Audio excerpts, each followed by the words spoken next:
Okay, this is the Birmingham NSL 1960 lathe. Tailstock,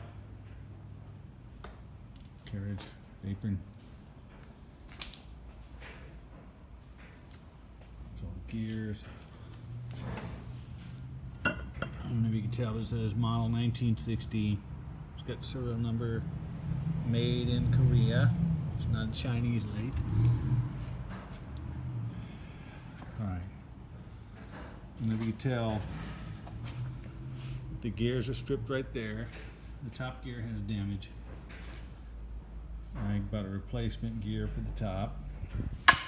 So this idler gear needs to be fixed. It's got a DRO.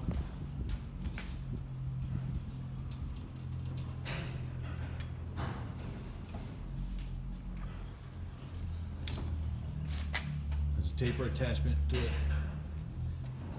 It's got a work plan in there for the coolant pump. It doesn't have a coolant pump. And it's got the pan, needs some repair.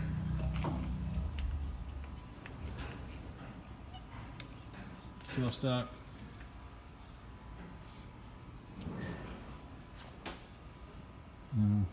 Here's a transformer. I don't have the specs on it, but I believe what they were doing was taking a 440 to 220 transformer and running it off 220 to boost it up to 440.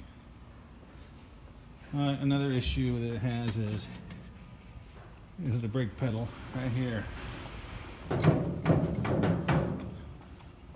to stop the chuck.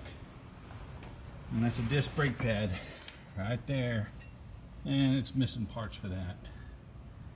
Now I looked at the motor, and the motor is wired for straight 440. There's no way to rewire it for 220.